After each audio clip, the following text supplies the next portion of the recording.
Hello, thank you for joining us today. I'm Shelley Gunther, Clinical Marketing Manager at Clarius.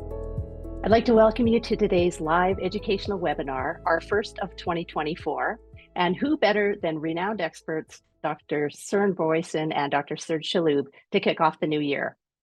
Today's topic is veterinary POCUS and septic peritonitis, ultrasound findings in the septic abdomen.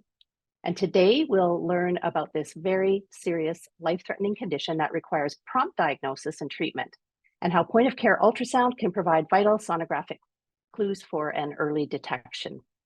Now, before we start, I'd like to thank the Vet Show and NAVC for inviting all of you to join us today. You're among 3,800 veterinary medicine clinicians who registered for today's popular event.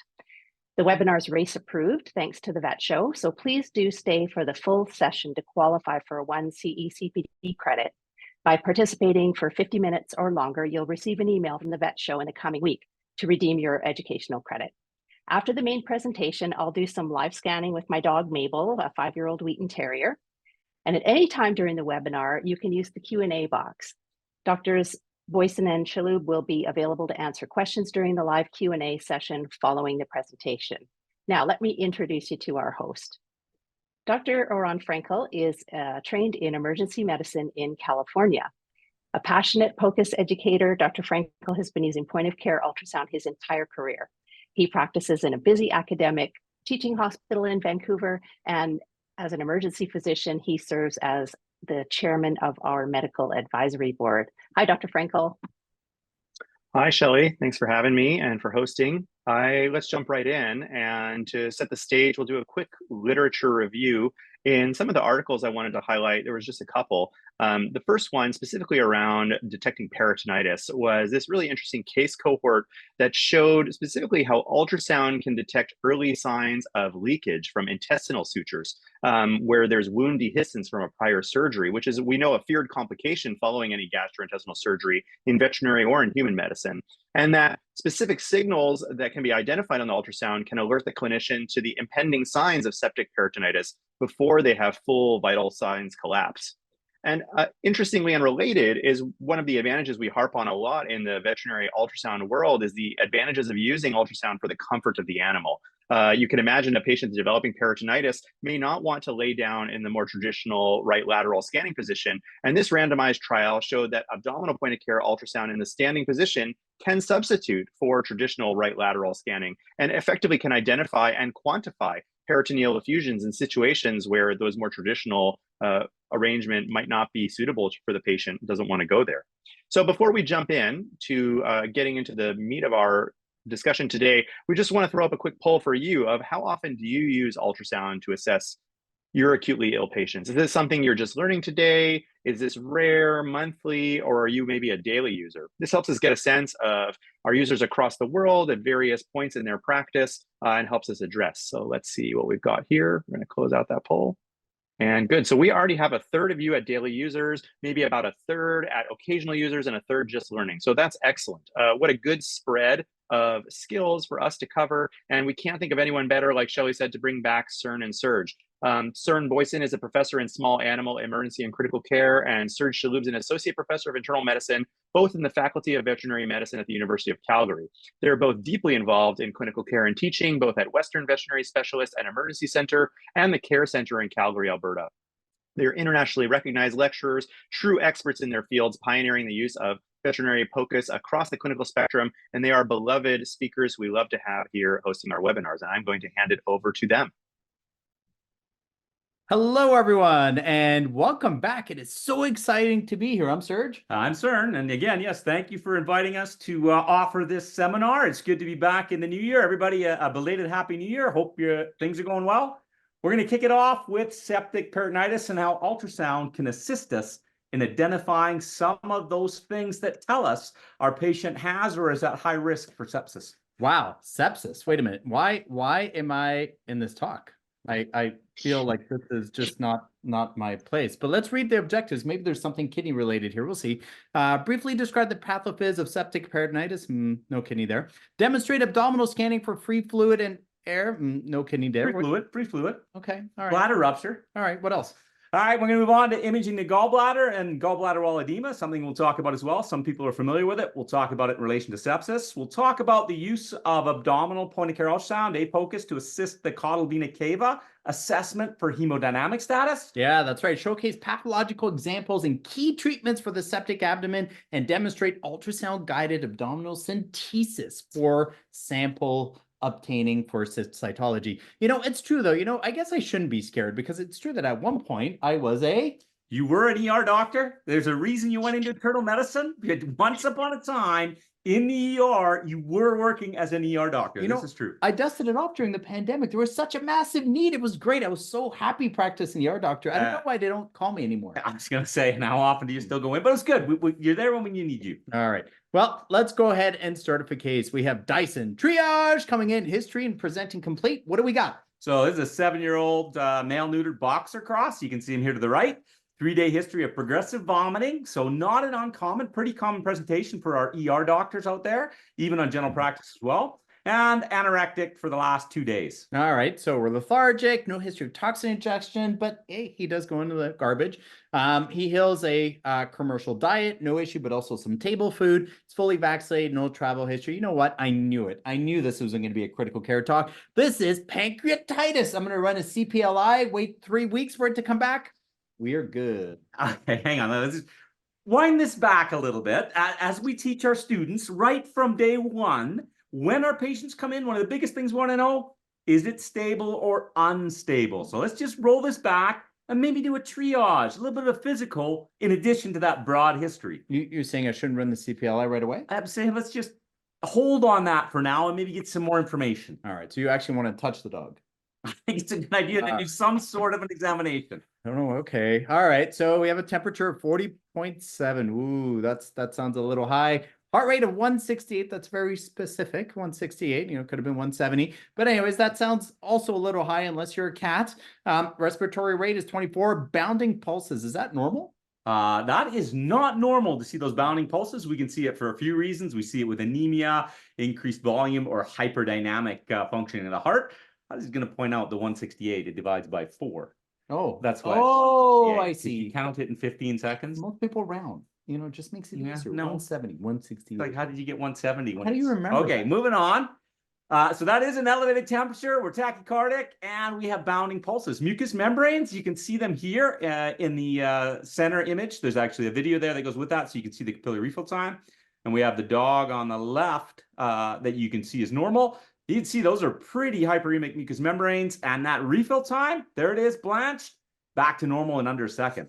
So brick red, rapid capillary refill time, bounding pulses. Yeah. Interesting, very interesting finding. He's also lethargic, nauseous, and when you palpate his abdomen, he grunts like a good pancreatitis case.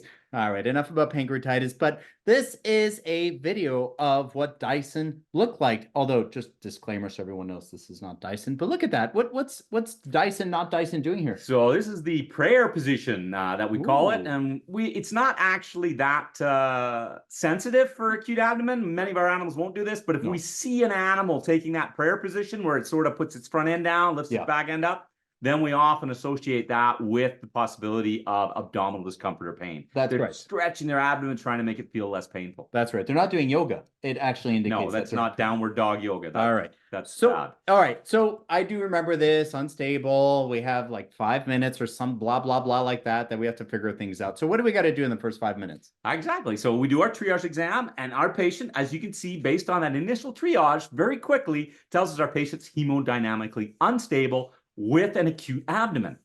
Interesting. Where do you want to go? So hold on. Acute abdomen? Yep. I'm calling a surgeon. I'm done. Okay, it's a good question. When do we take an acute abdomen to surgery? But not all acute abdomens require surgery. So hang on. We may call in the surgeon, but let's just wind this back a little bit and let's figure things out a little bit more. Perhaps a minimum emergency database might help us, or some of the initial presenting complaint or findings might help us decide, should we go to surgery immediately or not? All right, so let's take it back a bit. So on triage, we have signs of an acute abdomen. Does it matter if potentially we have something like a penetrating abdominal injury? Yes, that makes it easy. So if we see penetrating injury in an acute abdomen case, the odds are we're surgically exploring those patients. So those would be the arrow wounds that go through one side. Doesn't take rocket science. If you got an arrow going in one side of an animal and coming out the other, probably a good idea to explore that abdomen. Okay. Same thing, if you've got some of the intestines hanging out because of bite wounds, you're going to want to explore that abdomen. So we resuscitate, stabilize, emergency surgery. You may call in the surgeon, Dr. Chalhoub. This is true. So hold on a sec. If we are hemodynamically stable and we don't have evidence of penetrating injury, what do we do? Then we talk to people like you, the internal medicine people. We do more workup. Because our patient's stable, let's figure out the underlying cause and decide if it's a pancreatitis, for example, might be managed medically versus a surgical abdomen in that situation. So we have time is what you're saying. I'm saying yes. All right. Well, what about those hemodynamically unstable? I should run away. Then those are ones that we got to start if they're unstable, stabilizing the patient, getting their blood pressure and their volume back to normal, and then doing our minimum emergency database, which today's world, this wasn't the situation when you graduated, wasn't the situation when I graduated, but point of care ultrasound is an extension of that triage exam, part of that minimum emergency database. You know, that's very true. It still doesn't, I mean, this is done in synergy with other things that we're going to get our minimum emergency database. We're obviously going to get IV access, right? Be ready for anything, get the big 4 or 5. What in the world is that? Yeah, so we're going to do a minimum emergency blood work evaluation off the blood in the stylet that you see here. We don't flush the stylet on the ER. We grab that stylet. We can run that minimum emergency database. We get the packed cell volume, total solids, glucose lactate, and the blood, urea, and nitrogen all off that stylet when we place the IV catheter. That's our minimum emergency blood work. All right. Big 4, big 5. But now something we're talking about is point of care ultrasound, which is going to be, hold on. That machine, I think, was from the era you were born, 1930s? Actually, no, that's a second generation ultrasound machine for me to use. You see the size of the screen there? Yeah. This here is the machine I used back in 1999 when I was doing my residency to do that original FAST exam. And you see, this is the exact machine. This was my friend. I had to haul it all over the ICU and the ER. But I will say we've come a long way. So how long did that machine take to start up? Yeah, exactly. That was about a 10-minute warm-up. And nowadays, you just basically turn on your phone and you've got these handheld devices like the Clarius we have here. Look how nice that image. Look, the size of that screen on a phone is about the size of the screen I was using back in the day when I was doing ultrasound on that original FAST exam. Can I look at your hand for a sec? Because based on that image, it looks like there's a heart in your hand. You see the ultrasound scanners?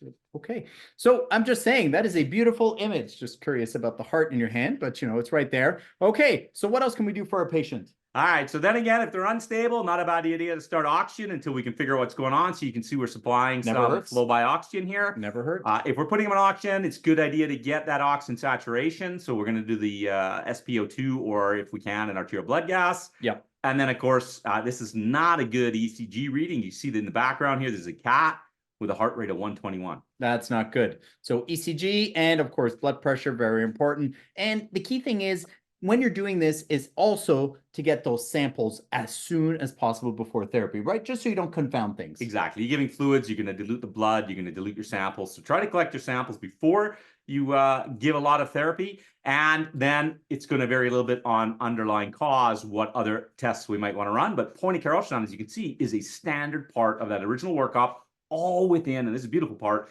5 to 10 minutes. And you can see we are not interfering with that patient management. All the therapy's going on, he's getting his fluids, he's getting his oxygen, and we're still able to do that point of care as an extension of the triage and initial evaluation of that patient. Well, speaking of the patient, we know we're here for an acute abdomen. Good idea to consider pain management. In this case, you and I would probably choose methadone, nice and safe, 0.2 mg per kg once.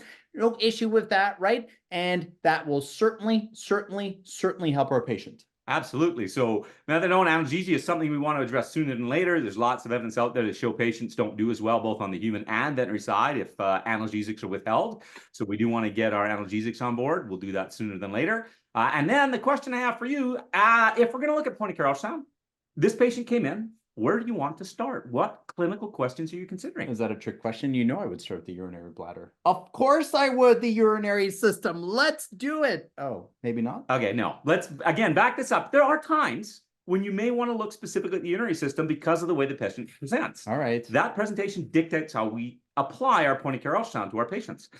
but So- shock. Yeah, many things can cause shock. Multi-organ system failures, all different things. Cardiogenic shock, we could have hypovolemic shock, bleeding into the thorax, bleeding into the abdomen.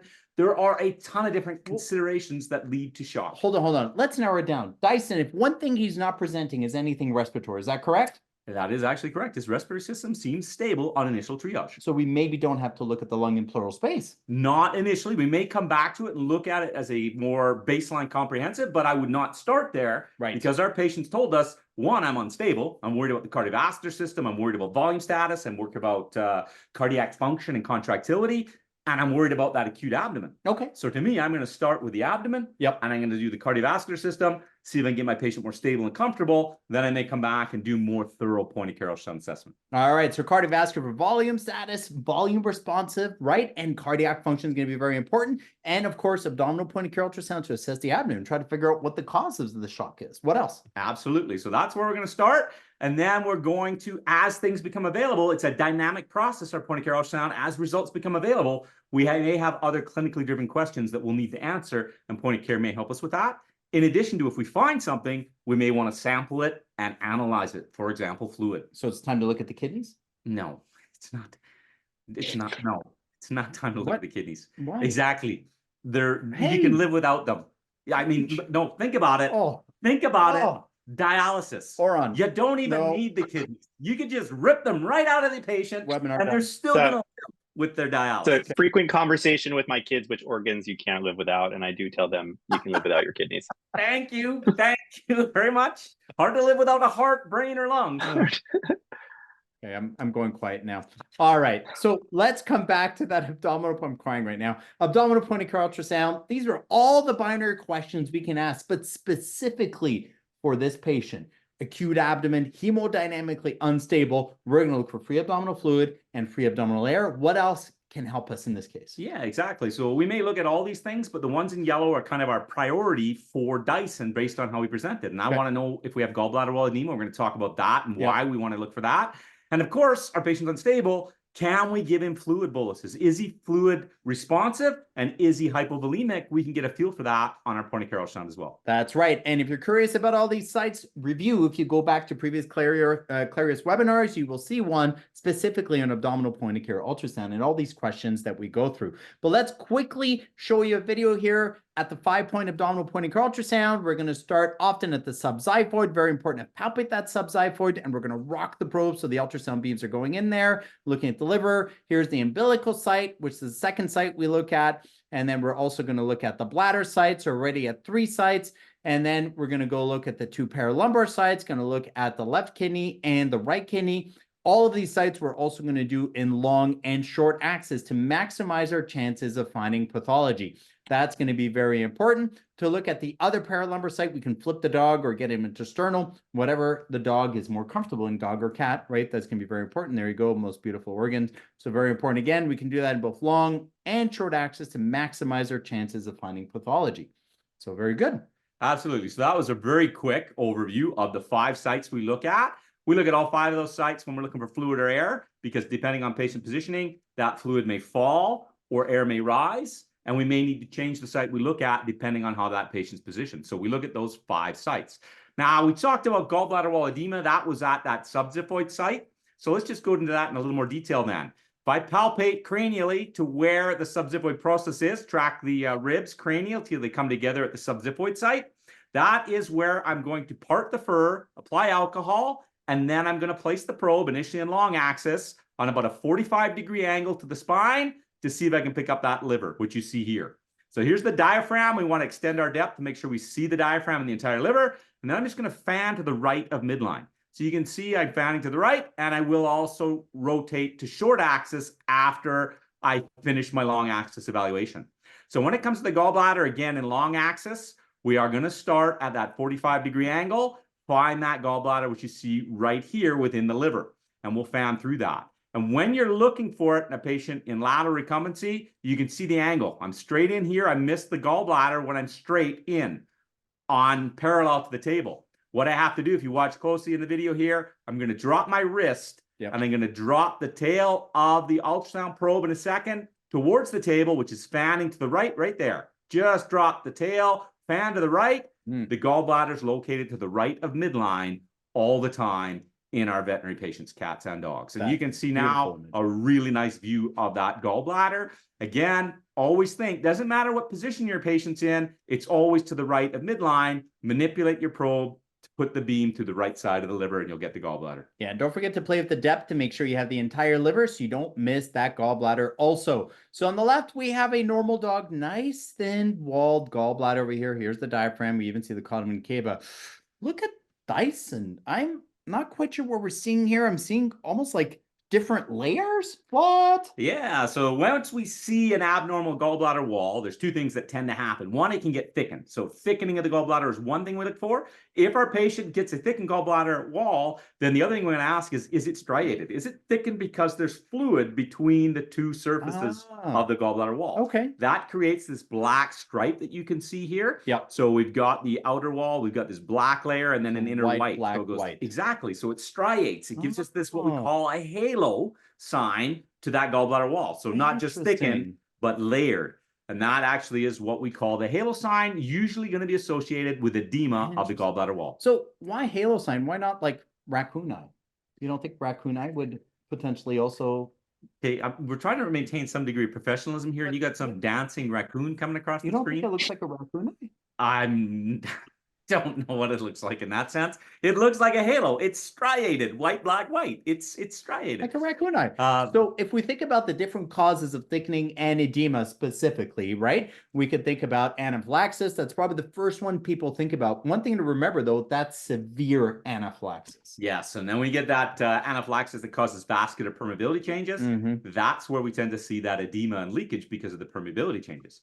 If anaphylaxis causes a change in vascular permeability, what else does? Well, sepsis, and I think along those same lines, right? That vascular permeability changes, and you will get that gallbladder edema, that halo sign popping up. And a really nice paper here by one of our colleagues in Calgary, Dr. Walters, that showed similarities between dogs suspected to have anaphylaxis and confirmed sepsis. Again, those mechanisms of action are very similar, so we see similar signs between anaphylaxis and sepsis. But other things besides vasculitis or changes in vascular permeability are going to cause a halo sign. What else? So we get increased hydrostatic pressure. So we get increased right atrial pressures, increases in hydrostatic pressure. Just like you think of Starling's forces, that will cause extravasation of fluid. So we will see gallbladder walls with right-sided heart failure and with pericardial fusion, for example. Yeah. And in Calgary, those are probably our biggest causes of halo signs. We don't see that severe anaphylaxis as often as elsewhere where they have mean insects. Correct. Our insects in Calgary tend to be nice. This is true. Other causes could be hypoammonemia, renal insufficiency, cirrhosis, IMHA, cholecystitis, pancreatitis, anything that, again, changes those Starling's forces. Correct. Could potentially lead to edema, and the gallbladder wall is a site where we could see that edema. But something else that people may not know is dexdomitor or dexmedetomidine has been now reported in a case series of multiple animals that can also cause halo signs as well. The pathophys is unclear. We ended up seeing one at one point as well, but we don't quite know why this happens. Now, what else? Yeah, and then again, if you're thinking increased hydrostatic pressure, increased right atrial pressures, let's suppose you have a person working in the ER that's maybe not as accustomed to working in the ER, loves the kidneys and gives too much fluids. Fluid overload will also lead to a gallbladder wall. Is that why I said Chalhoubism earlier? I did not say Chalhoubism. What that is. All right. Now I got to ask you something. Let's say Dyson comes in and Dyson does not want to lie down. No lateral, just wants to stay up. Where's fluid going to accumulate in that case? All right. So again, then I'm going to come back and recommend people that aren't comfortable or are not as familiar, you're just starting out with ultrasound, go back and review this talk that surgeon I did for Clarius, Veterinary POCUS, rapidly assessing acute abdominal conditions using 5-point POCUS. Yep. We talk a lot about fluid in there and describe that. But if our patient's standing, again, fluid falls to the most gravity-dependent region, that's dead center on midline. And you can see that. Here's our patient here. This is actually Dyson coming in a standing position. Where do we have the probe?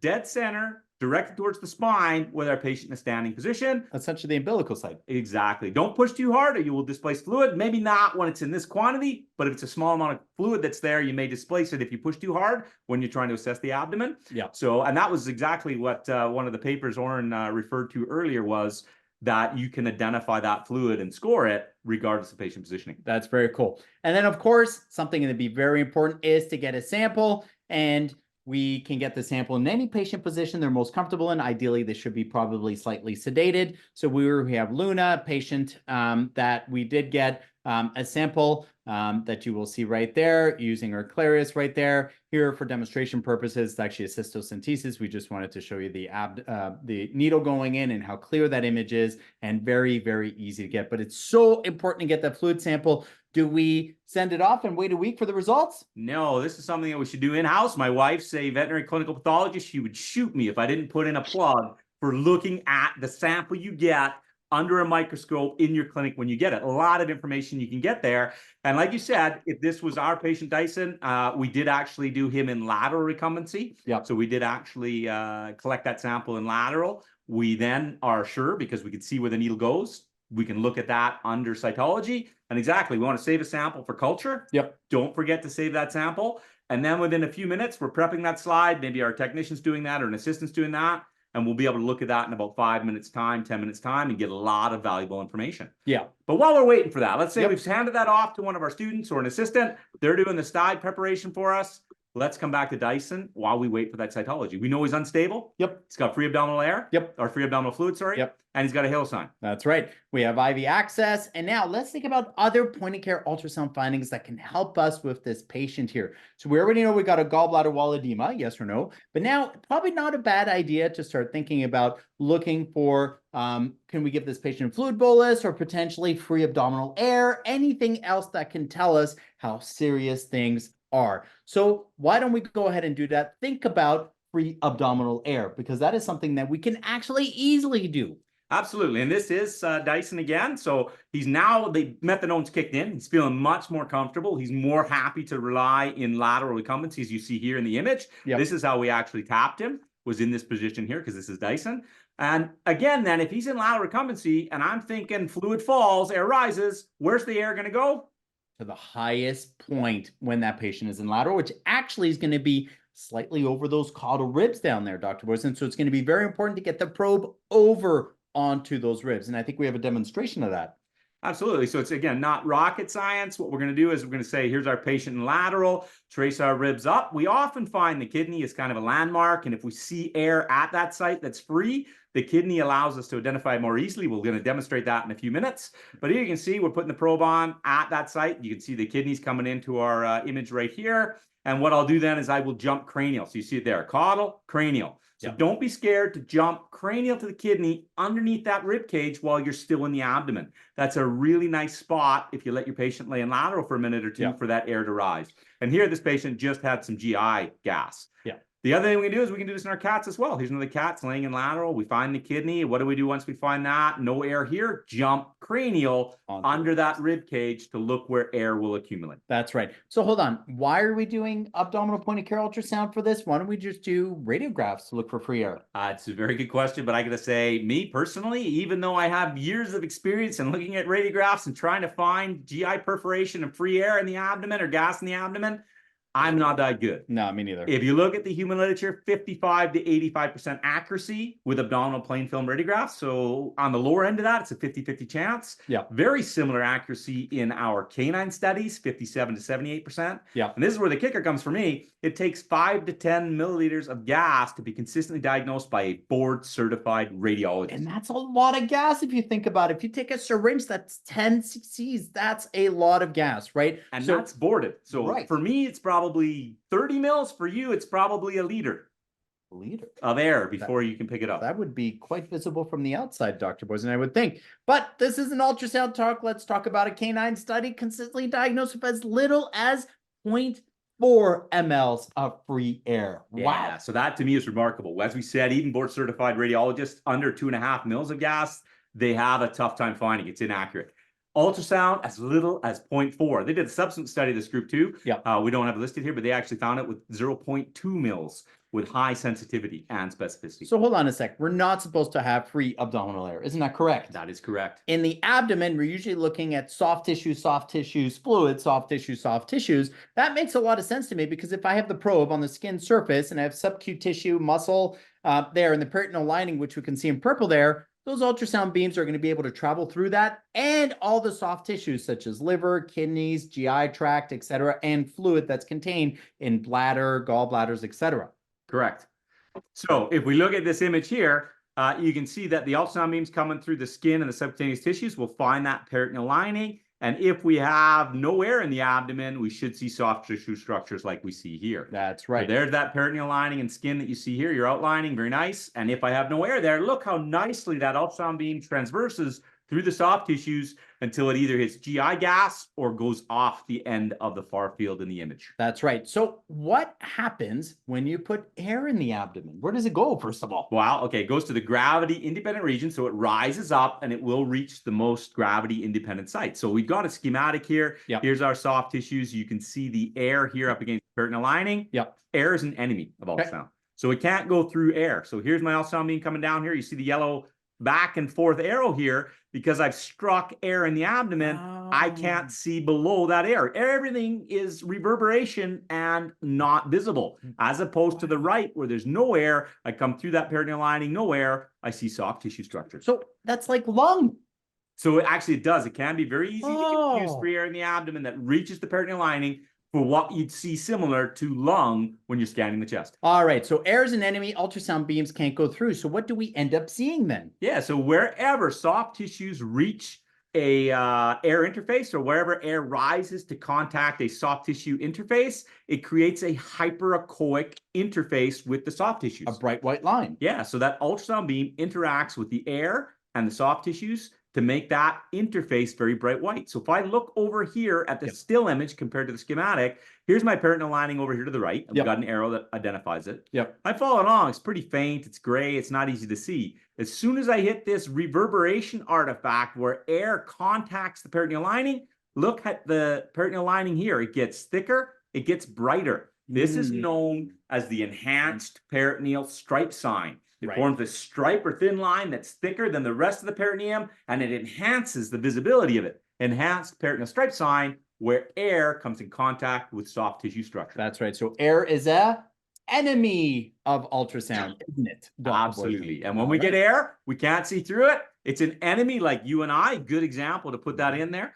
And when we get that, you can see these horizontal reverberation artifacts in the schematic. There it is. There's our enhanced peritoneal stripe sign. And look, we've got reverberation artifact distal to the peritoneal lining within that air of the abdomen that's free. So let's take this one step at a time to diagnose pneumoperitoneum, or again, free abdominal air. There's 3 key steps. Number 1, find the peritoneal lining, right? When you're doing the abdominal ultrasound, find the peritoneal lining. Number 1, very important, because that's where air is going to rise to. Look for an enhanced peritoneal stripe sign, that bright white line right there where the air is sitting right below that peritoneal lining. And number 3, look for reverberation artifacts below. The way I do this is I tend to look to see where the reverberation is. So I tend to look for the loss of structures. For example, I look over here. I see the spleen, and all of a sudden the spleen gets chopped off. It's erased. It's obliterated. And I'm like, okay, why is that? Something is preventing my ultrasound beam from passing through the spleen. The odds are in the abdomen, it's going to be GI gas or free gas. So I look for that reverberation and they say, is it GI gas or is it free gas? So I follow it to the proximal wall. I find the peritoneal lining and I say, does it become enhanced and brighter at the top of the reverberation? And here you can see it does. And then the other thing I'll ask is, if I do see reverberation and I don't have an enhanced peritoneal stripe sign, is there a wall of intestine here that tells me it's not free, but rather originating within the lumen of the intestine? And here's a great example from a human paper. This is an illustration from radiology and ultrasound, where we can see GI gas to the right. You can see, you follow the reverberation up.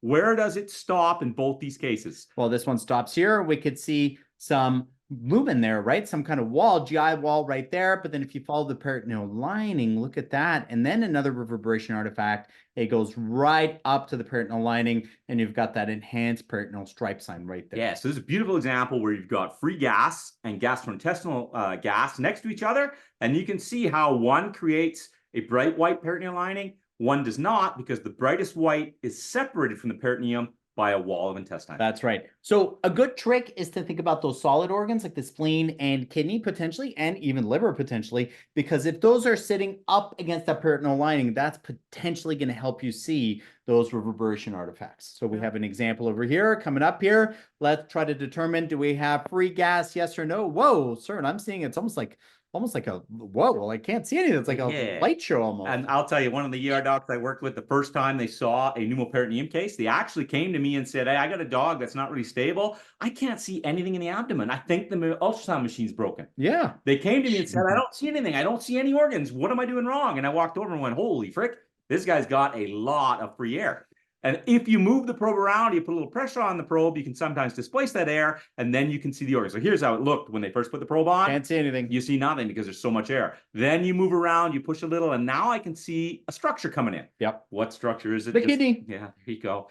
So you can see the kidney coming in there, and then I look at it and say, why is the kidney being chopped off? Yeah. Because of reverberation. Where's the peritoneal lining, Dr. Chalhoub? There's the peritoneal lining, and look at that. 2 enhanced peritoneal stripe signs. One here, one there. Full on reverberation artifact. They're racing the kidney. All right, so that is free air in the abdomen. Absolutely, a lot of free air in the abdomen. Yeah, 100% agree. So here's another case that we have here. Let's go ahead and play this. All right, here we go. And again, the kidney, clearly the most important organs in the body. Sorry, Aura.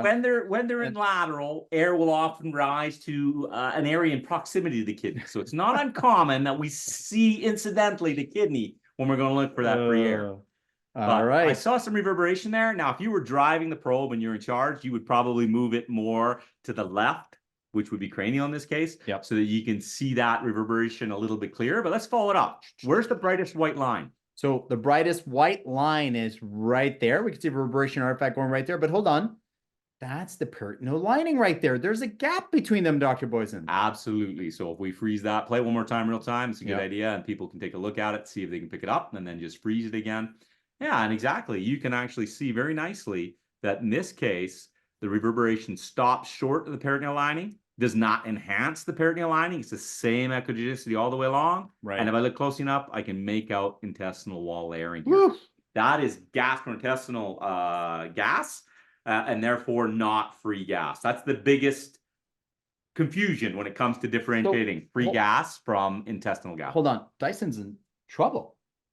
Yes, took you this long to pay. That triage should have told you Dyson's in trouble. Hold on, he's unstable. Yes, tachycardic, hyperemic mucous membranes, bounding pulses, fast CRT. Okay, we had abdominal fluid, halo sign, but now free abdominal air? Yes. Whoa. So we got a fluid sample pending. We got free air. Number one cause of free air, Dr. Chalhoub, in the abdomen? Probably ruptured GI tract. All right, so we're thinking something septic for sure at this point. So we're already leaning down that pathway.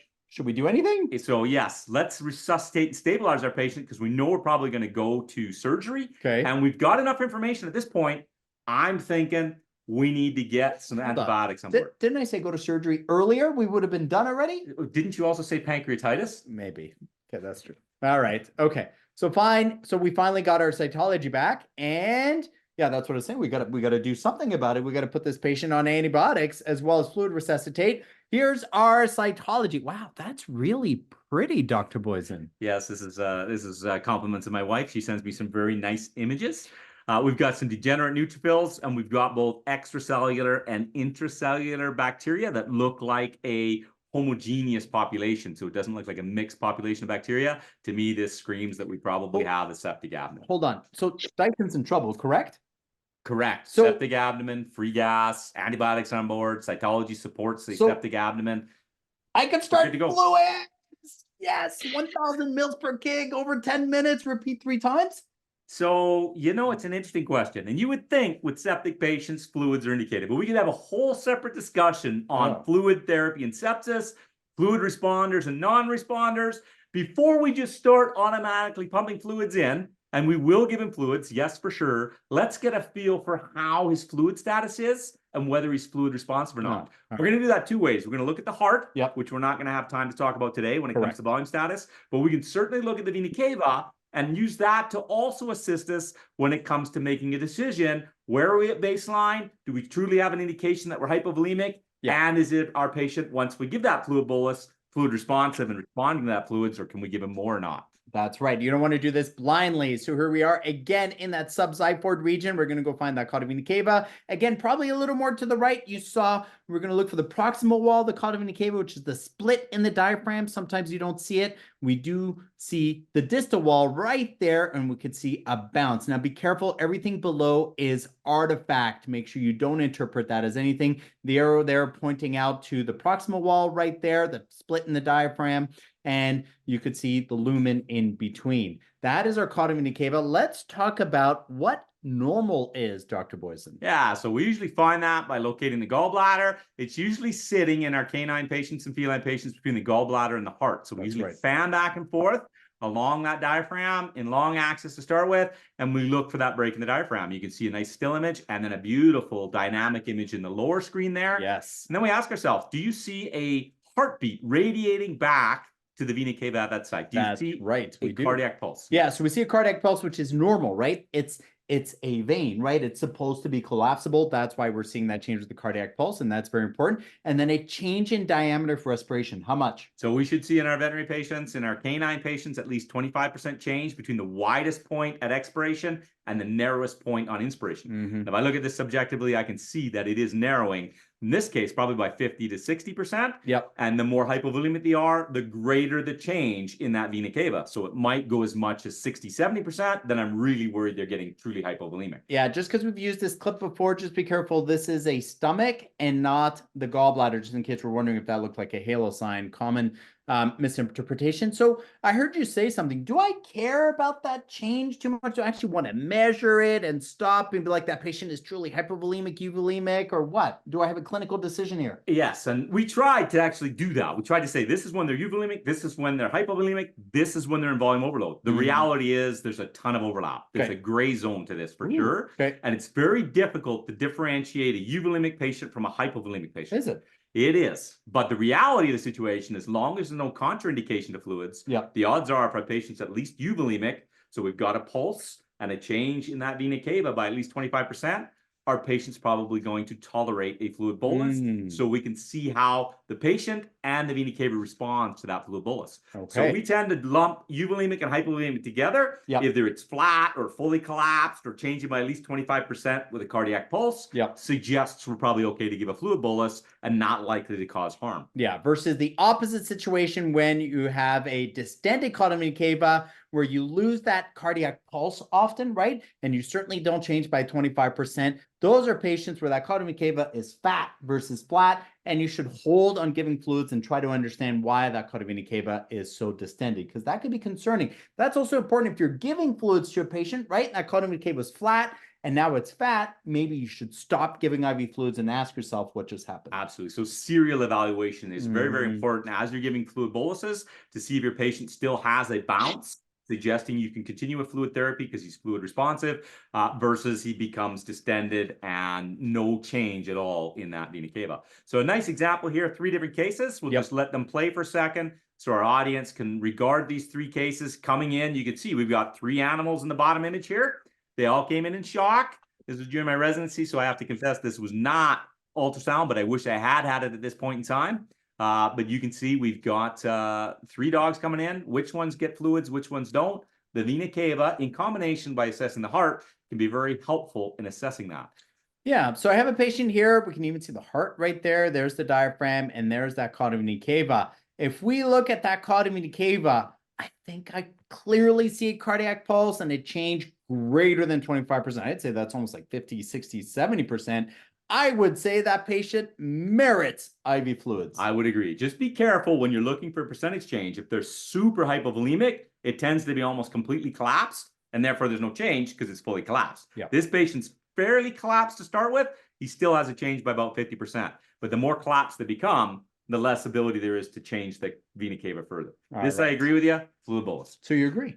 I agree. We're on the same page. Wow. Okay, what about number 2? So number 2, given that we just saw this case in the previous clip as our normal, I'm going to say that this has got a change that suggests we're fluid tolerant. Absolutely. You can just see this one, number 2, has a wider vena cava than number 1. So this was a euvolemic patient that we have at number 2, where number 1 was a truly hypovolemic patient, just to show the difference. All right. Well, number 3 is actually Dyson. 3 hours after I admitted it, started on IV fluids. I think I went to lunch and I transferred you the patient. I think you were slightly worried or something was wrong? No. Yes. So the reality on number 3, not Dyson, but a nice story. The image on number 3, we can see that we have a distended vena cava. It's quite large to start with, and there's very little change during a respiratory cycle, maybe 5%, 10% at best, and we lose that obvious cardiac pulse that we see in the first 2 examples. So I made it more visible. you definitely made the vena cava more identifiable. People that are learning ultrasound would probably appreciate your fluid therapy in finding that vena cava. What's wrong with the gallbladder? And the gallbladder has a halo sign. So again, then this suggests that we have a problem. We got to figure out why we see that halo sign and that distended vena cava before we do anything further with fluids. But in all seriousness, right, if we tie the caudal vena cava and halo sign together specifically for those patients potentially that are in fluid overload, right, you're going to have a distended caudal vena cava and a halo sign as well. What about other situations? Yeah, so the image on the left, you can see we've got the halo sign. Now, if we look at the vena cava, it's distended and not changing at all. This suggests increased hydrostatic pressure. I'm thinking right-sided heart failure, fluid overload, pericardial effusion. Right. Whereas the one on the left, if we play this one, I see that halo sign. The vena cava is hard to see. It's just coming into the edge there, but it's very collapsed and flat. Yeah. And therefore, in this case, I'm not thinking increased hydrostatic pressures is the cause because it's flat and collapsed. Thinking increased vascular permeability. Potentially like sepsis. Yeah, so we tie those two situations together, the halo with the vena cava. And again, don't forget to also look at the heart, another talk for another day. Then we can get a feel for whether we're dealing with hydrostatic pressure increases or permeability vascular changes. All right, well, let's bring it back to Dyson. Again, 7-year-old boxer that came in unstable with acute abdominal pain. We had abdominal fluid, free abdominal air, gallbladder wall edema. Man, we did cytology, which we did in-house. We had degenerative neutrophils and a party of bacteria there. What else? And we did also, because we had acute abdomen coming in, we started methadone for analgesia. We did start bolus fluid therapy based on that change in the vena cava. Before we even got the cytology back, based on the ultrasound, we had enough evidence to say this patient's likely septic. The earlier we start our antibiotics in our septic patients, at least based on the human literature, the better chance we have at an outcome. So early antibiotic therapy, IV was started based on the ultrasound while we waited for cytology. We did further work up for the underlying cause. This is where we did actually do a formal abdominal ultrasound. This case did have a foreign body.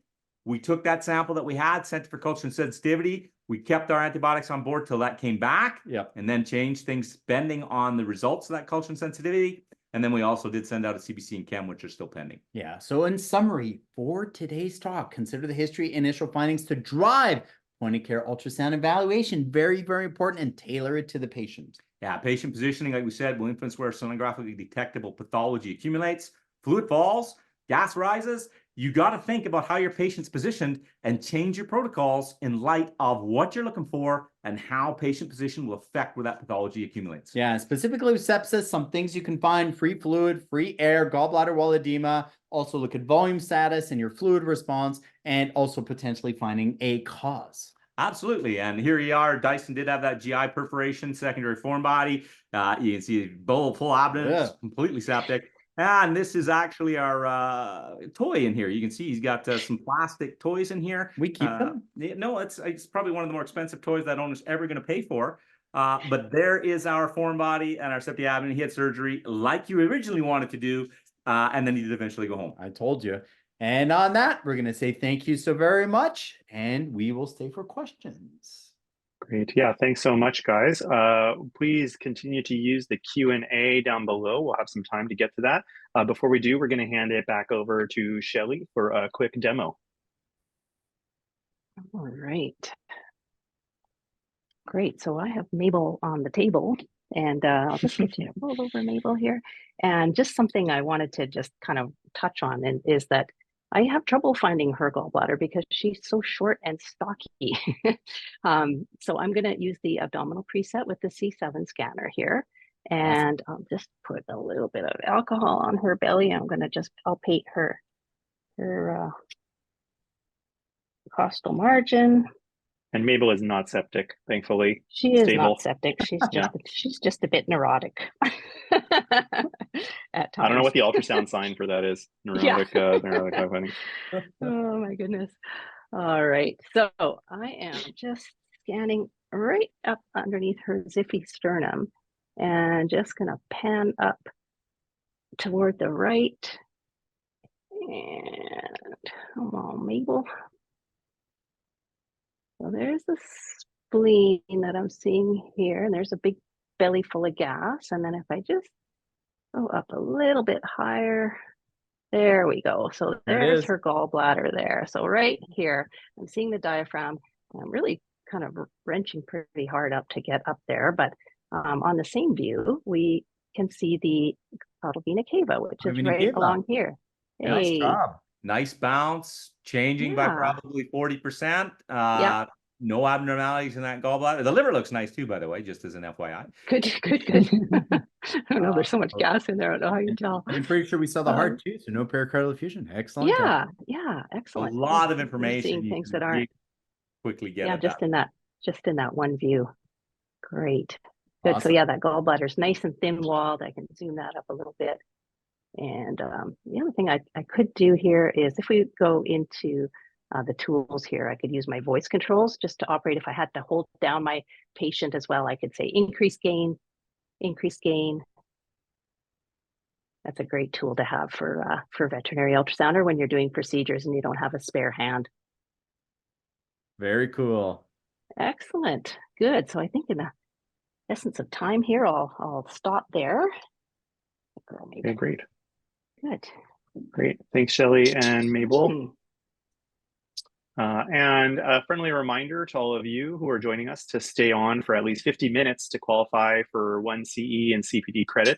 And before we begin our live Q&A, which we are loading up with lots of questions, we hope you'll stay for that to the top end of the hour. And then there's a question for you from our Clarius team as an opportunity for you to learn more about the Clarius scanners for your veterinary practice. You can click on any of these that might be helpful and then complete this poll to let the team know what kind of further information you might need. Excellent. Thanks, Ron. And while you take a minute to participate in the poll, I'd like to tell you about our Clarius HD3 vet scanners for the highest definition wireless ultrasound imaging for small, medium, and large animals. Our C7 HD3 micro-convex vet scanner, which is the one that I just scanned Mabel with, is specifically designed for clear clinical imaging of small, medium animals like dogs and cats. We also have a C3 convex vet for large animals like sheep and horses, and the L7 linear scanner, which is great for animal MSK, often used in equine applications. So now 30% smaller and lighter, more affordable with an enclosed battery. Our third generation family of vet scanners are unrivaled for high resolution imaging in handheld ultrasound. And we have dedicated animal presets. Clarius shows you fine details that you need to investigate an area of concern, perform a fast exam, make a confident diagnosis on your patient's first visit to expedite the right treatment plan. Now, each scanner is designed with 8 beamformers and 192 elements that deliver the image quality that you typically see on larger cart-based systems, but at a fraction of the cost, representing about 85% savings. Artificial intelligence replaced complex muscles and knobs to optimize imaging and streamline your workflows, making our scanners fast and easy to use.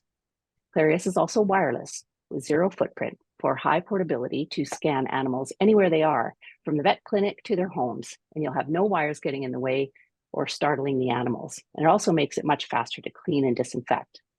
Only Clarius delivers wireless scanners that come in with an ecosystem that includes a free app for your iOS and Android devices with free updates. Available with our new membership, Clarius Cloud is available to save and manage unlimited exams and create reports.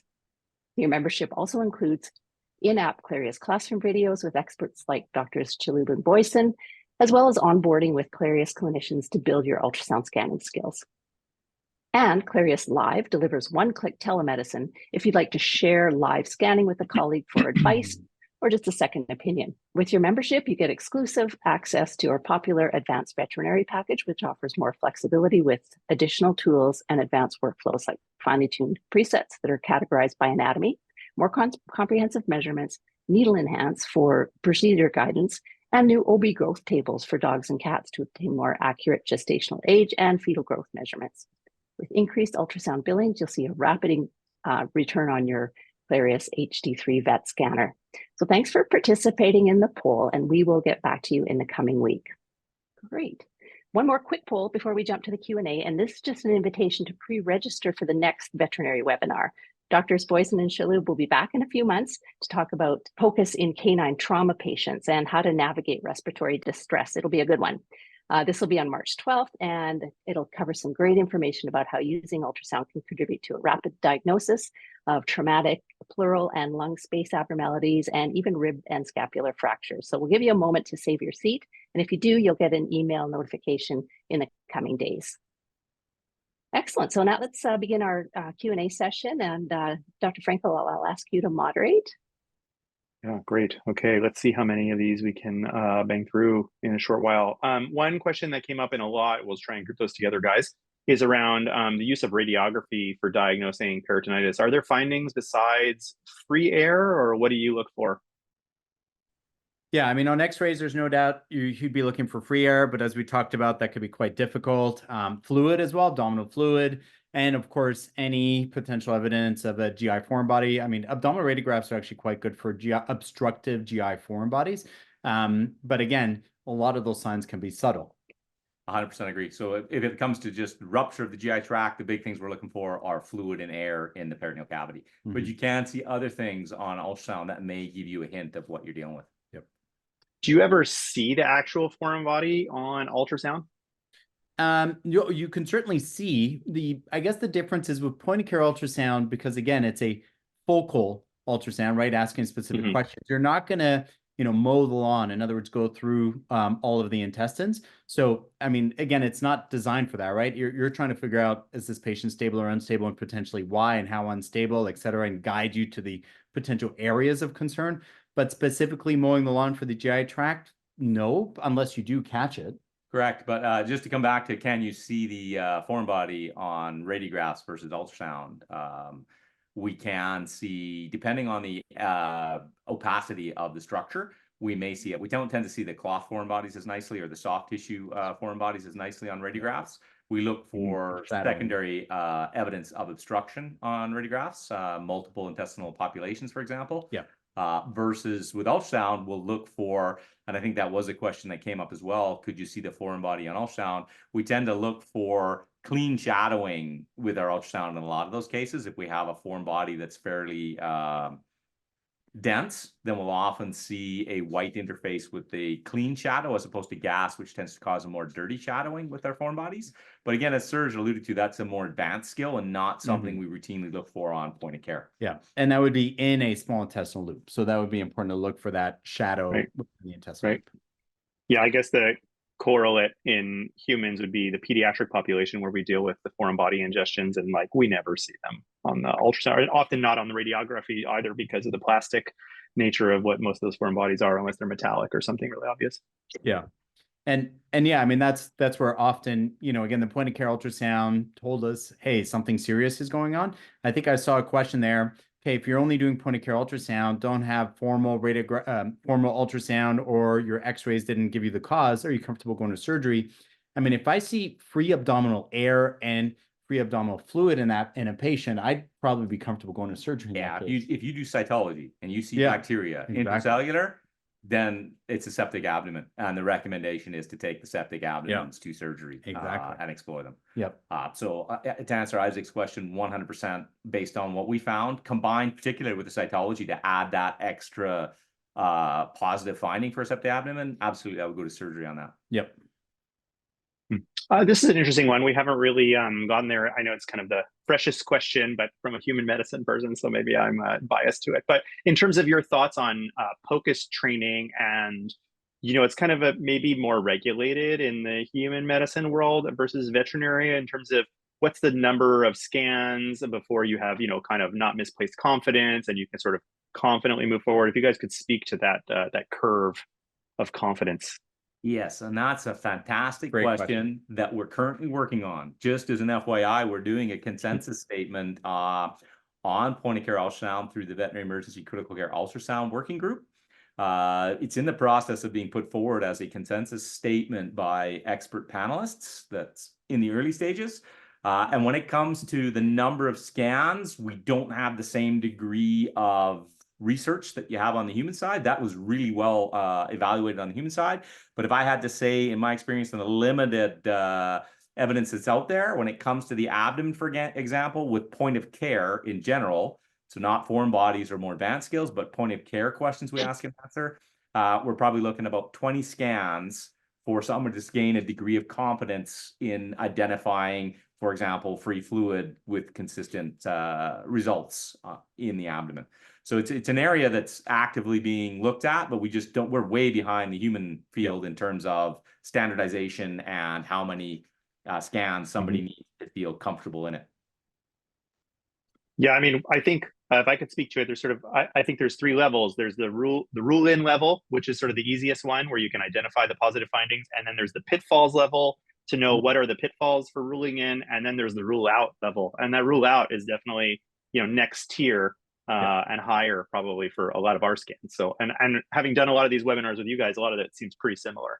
So I would think the numbers are going to be pretty close to that. Is free air in the abdomen ever normal? Post-surgery. Yeah. I mean, that would be Right. right. But other than that, no. So we usually associate it 2 weeks after surgery. You can actually stick around because we do a lot of ovarian hysterectomies and exploratory procedures that are not involved with critical patients. Those will usually have some gas, and that's a perfect model to scan, by the way. You have a patient coming out of an ovarian hysterectomy or a laparotomy, and it's very stable. Put it in lateral. We're waiting to extubate it. Perfect patients to practice looking for free air in. Beautiful model. And fluid. And fluid. Yep, they have both air and fluid. Right. Post-surgical fluid, Yep. So, and then is it ever normal? I would say no, it's not normal to see it. Is there ever cases you might not take to surgery? That's a whole different ballgame because there are a few causes other than GI perforation, although the vast majority are surgical cases. Yeah, that was a question of in terms of prognostic signs. Is there anything you might see that says, we probably shouldn't bother, this patient's never going to recover? That's definitely a critical care question. Yeah, so I would say from the standpoint of what is the prognosis of this patient? Going to depend on the underlying cause. So if we've got obviously cancer in the lung and in the GI tract that's metastasized, that's a patient you need to have a really good discussion with the owner because the odds are we're not going to take that patient to surgery for ethical reasons. But again, it's a conversation with the owners. The other one, if you said to me, what's the outcome or likelihood of success with, for example, a GI perforation and a septic abdomen, it's not so much the ultrasound that tells me that. It's the lactate and the perfusion parameters and my ability to get that patient stable more than it is the actual. I'll take any septic abdomen if I can get them stable to surgery. But unresponsive shock. Yes. Right. So, and it's more the clinical response to therapy than it is the ultrasound findings. So the prognosis I would tie back to clinical findings as a whole, which ultrasound plays a role in, but the lactate and clearance of lactate, et cetera, are going to have a bigger influence on that for me. Right. Do you ever use these on large animals? I'm kind of curious because we've done all of our webinars on small animals, cattle, et cetera, horses. Absolutely. And we've done 2 research papers with the large animal crew here at the U of C. So if you want to get an equine talk, we're not going to do it. But we have some good colleagues that would probably be very happy to give a lecture on equine applications. The biggest one in equines tend to be tendons and linear probe applications for musculoskeletal. Foals. But we did do an abdominal point of care ultrasound study on what they call the flash exams, kind of the equivalent of the fast exam to assess the abdomen in colic patients. So we did do a study on that in horses at the equine clinic here in Calgary. So absolutely. But septic abdomens and foals as well, right? I mean, those are the things you could do. Yeah, we could provide the humor in that talk, but probably not much of it. The commentary. The commentary. Nice. Yeah, nice. Okay, great. Do you ever use the ultrasound to confirm pregnancy? Good question. I guess it depends on skill level as well, right? Like you were talking about the different types of skill level. That's definitely a harder skill. I mean, when you look for pregnancy, I mean, I do it, but it's certainly not my strong point. I think CERN does as well, because you're going to be looking for those little tiny heartbeats, right? So you kind of have to know where to look and be able to trace also the reproductive tract and find the little tiny heartbeats. I mean, that's probably what you're going to be able to do. It's probably easier to do with radiographs if you don't have that comfort, because obviously then you'd be looking for bones, right? So that's Actually, if you look, it's a good point, and I think from a point of care ultrasound, I would agree. That said, I will say that the ultrasound is more sensitive at picking up pregnancies earlier than radiographs. For sure. And it is definitely more useful for picking up viability of the fetuses to look for that heartbeat. And when you get good at it with ultrasound, because the radiographs don't really tell you if your fetus, unless you're looking for gas, is viable or not, whereas ultrasound will tell you whether the heartbeat is working. And I think actually, when we did our survey of the Canadians, one of the common applications was pregnancy assessment detection of pregnancy and fetal heartbeat. So interesting. You know, if I diagnose pregnancy on an X-ray, I'm losing my license. That's a good point. Yep, very different. Okay, one more interspecies question. If ultrasound is as good for diagnosing, this was about dogs, in cats, peritonitis in cats, is it kind of the same deal? That's correct. It would be the same. Again, a specific study saying that, no, but it would be all the same findings. So couldn't see why not. And again, cats are foreign body eaters. I mean, often linear foreign bodies eaters, which will look quite different when you're seeing them on ultrasound, right? The linear foreign body is a very different image on ultrasound in terms of the shadowing you get, but still very impressive. But certainly the same findings. Yeah. So unfortunately, for whatever reason, our feline species aren't researched to the same degree as our canine species in veterinary medicine. So there's a greater lack of evidence, but a lot of the findings are the same. And then, as Sir said, the linear foreign bodies tend to corrugate the intestine, as opposed to what you'd see with a normal intestine. So there are some changes you can look for, but absolutely, if we're looking for peritonitis, free air and fluid, that's going to look the same in our feline findings. Yep. Interesting. Well, I want to be respectful of everyone's time. We're 5 minutes over, so I'm going to maybe cut it there. Thank you so much, Surgeon Cern. Shelley, I'll let you take it home here. Great. Thanks, everyone. That was fantastic. So if, like I mentioned, if we didn't get to your question, we'll follow up with an email in the coming week. And everyone will receive a copy of the webinar recording by email as well. Make sure you complete the closing survey to give us your feedback so we can continue to give you this great educational content. So I'd like to conclude by thanking Dr. Boysen and Dr. Chalhoub, and also thanks to Dr. Frankel and all of our furry supporting characters, Penny and Mabel. And of course, thank you all for joining us today. I hope you had as much fun as we did. Bye-bye. Thank you so much, everyone.